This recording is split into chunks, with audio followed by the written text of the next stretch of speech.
There's a version of you living a completely different life right now. Same face, same name. But different apartment, different friends, different morning routine. Maybe even a different career. And the strangest part, the only thing separating you from that version is a handful of decisions you barely remember making. Think about it.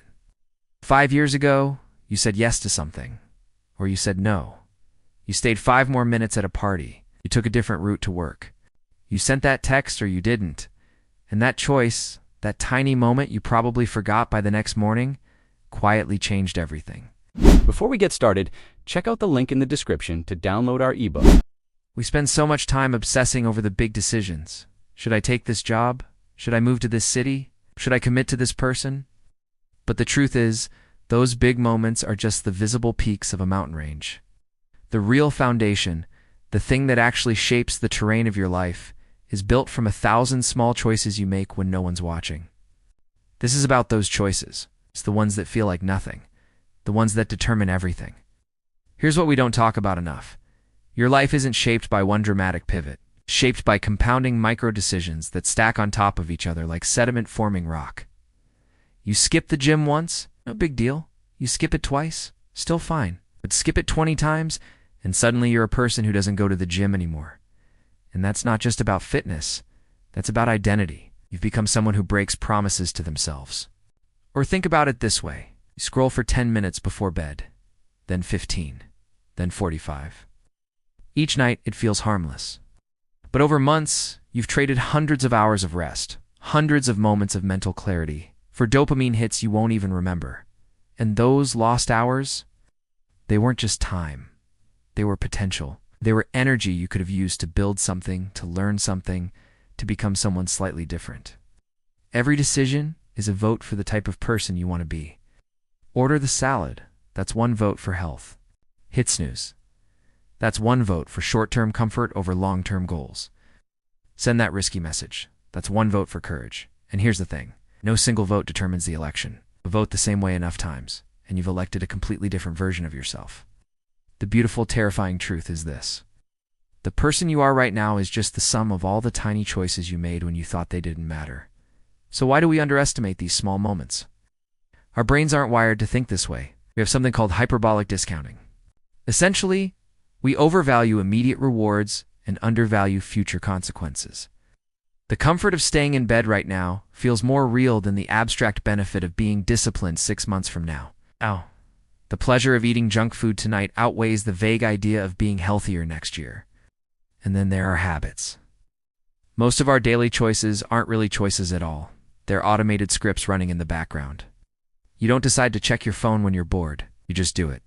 You don't consciously choose to take the same route to work, or order the same coffee, or avoid difficult conversations. Your brain has turned these behaviors into shortcuts to save energy. The problem is, those shortcuts can quietly lead you somewhere you never intended to go. There's also the comfort zone trap. Every time you choose the familiar over the uncertain, you're teaching your brain that safety is more important than growth. And your brain listens, starts building walls around your life, subtle ones, made of routine and risk avoidance. Before you know it, you're living in a smaller and smaller space, convinced it's just who you are. But it's not who you are. It's just what you've been choosing. Let me tell you about Sarah. 3 years ago, she was walking to her usual coffee shop. But that day, it was closed for renovation. Annoyed, she went to a different place down the street. While waiting in line, she overheard 2 people talking about a documentary film project. On impulse, something she never does, she asked about it. They invited her to a screening that weekend. She went. She met someone there who became a close friend. That friend introduced her to a community of artists. Sarah, who had been working a corporate job she hated, started experimenting with photography on weekends. Fast forward to today. She's a full-time photographer, completely different life. All because a coffee shop was closed and she didn't just go home. Or think about Michael. He's in his mid-30s now, but when he was 22, he had a choice. Stay in on a Friday night, or go to a friend's birthday party where he didn't know anyone. He was tired. He almost stayed home. But at the last second, he grabbed his jacket and went. At that party, he met his future business partner. They started talking about a shared frustration with existing software. That conversation turned into late-night brainstorming sessions, which turned into a startup, which changed his entire career trajectory.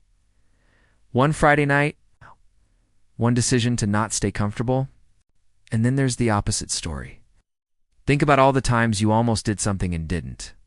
You almost introduced yourself to that person. You almost applied for that opportunity. You almost took that class, started that project, sent that email. Almost, and in those almosts, there's a ghost life. A version of your story that never got written because you chose comfort, chose delay, chose maybe later. Every single day is full of these moments. Tiny forks in the road that don't look important until you're standing 10 years down one of the paths. Looking back, realizing that everything changed because you did or didn't do something that took 5 seconds. So how do you actually start paying attention to these moments? First, slow down. Most bad decisions happen on autopilot. You're rushing, you're distracted, you're just reacting. But when you pause, even for 3 seconds, you create space. Space to ask, is this what I actually want? Or is this just habit? Is this taking me closer to who I want to be? Or is this just the path of least resistance? Second, notice your emotional state when you make choices. Are you choosing from fear or from possibility? Are you saying no because you're genuinely not interested or because you're scared? Are you saying yes because you're excited or because you can't disappoint people? Your emotions are data. They're not always right, but they're always telling you something. Third, align your daily choices with your long-term values. This sounds obvious, but most people don't actually do it. They say they value health, but order takeout every night. They say they value creativity, but never make time for it. They say they want deep relationships, but scroll instead of calling. Write down what you actually care about. Then look at your calendar, your bank statement, your screen time, because those things don't lie. They show you what you're actually voting for. And here's a powerful practice. At the end of each day, ask yourself, what did I choose today? Not what happened to me. What did I choose? Did I choose courage or comfort? Stagnation. Presence or distraction? You don't have to judge yourself, just notice, because awareness is the first step to change. Start treating small choices like they matter, because they do. Your life won't change because of one big heroic decision. It will change because of 1,000 tiny ones. The choice to have the hard conversation instead of avoiding it. The choice to create something instead of consuming. The choice to show up when it's easier to hide. The choice to try when failure feels certain. Right now, in this moment, you are standing at a crossroads, and so is the future you. 5 years from now, 10 years from now, that version of you will look back at today. And they'll trace their life back to moments just like this one. Small, quiet, seemingly insignificant moments where something whispered, this way or that way. And you chose. You don't need permission to start living differently. Just need to start choosing differently. Because the life you want isn't waiting for you to find it. It's being built right now, in the space between stimulus and response. In the gap between what's easy and what's meaningful. In the tiny, invisible, beautiful choices you make when you think no one's paying attention, you are. That's who's paying attention. The person you're becoming is shaped by the person you're being right now. So choose like it matters, because it does. Every single time.